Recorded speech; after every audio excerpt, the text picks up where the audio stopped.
গৌরনারায়ণ লীলায় বিষ্ণুপ্রিয়া দেবী উহা পরিশোধের জন্যে শ্রী গৌরাঙ্গের মূর্তি নির্মাণ করে পূজা করেছিলেন।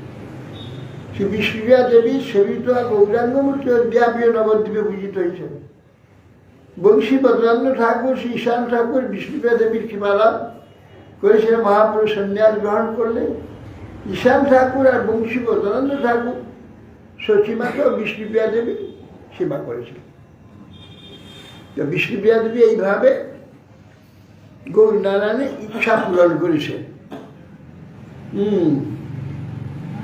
তারপরে মহাপ্রভু চলে গেলে বিষ্ণুপ্রিয়া দেবী মহাপ্রভু মায়াপুরে যাননি, নবদ্বীপেই থাকতেন। এই মানে কুলিয়া পাহাড়পুর, এইখানে মহাপ্রভু থাকতেন। তো বিষ্ণুপ্রিয়া দেবী গঙ্গা পার হয়ে এসেছিলেন। দূর থেকে এক মহাপ্রভুকে দর্শন করলেন। দূর থেকে দর্শনে মহাপ্রভু ওইখানে দুটি চরণ খড়ম রেখে দিয়েছিল। সেই খড়মটি এখনো ওইখানে মহাপ্রভু মন্দিরে আছে। ধামেশ্বর মহাপ্রভু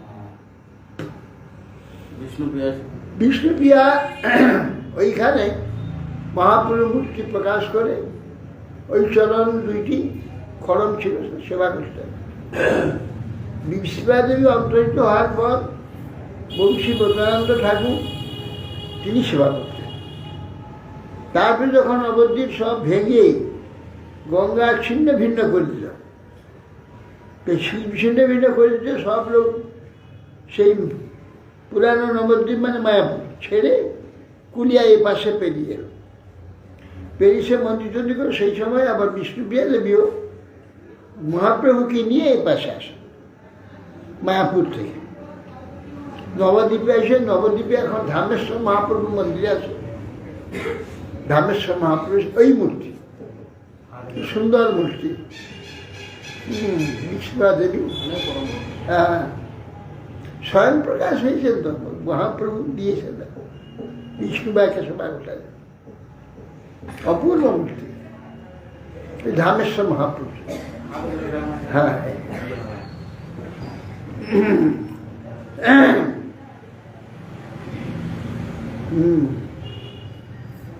এইভাবে সমর্পণ, নিজেকে সমর্পণ করছেন ভক্তের কাছে, ভগবানের কাছে সমর্পণ। এটা অভয় না, এরকম হাত অভয়। এই বলছি না, এই যে এরকম এইটা এই অভয় দুটো একসঙ্গে না, দুটো এটা দান দিয়ে সর্বস্বদা। আর এইটা হচ্ছে আত্মসমর্পণ, এবার দিয়ে দেওয়া, দু হাত তুলে দেওয়া আত্মসমর্পণ। তো মহাপ্রভু এইভাবে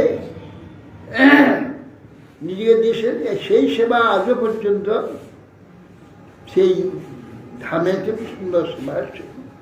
ভক্তগণকে সেই বিষ্ণুপ্রিয়া দেবীর সেবিত বিগ্রহ মহাপ্রভু এখন ওখানে আছে সেবা।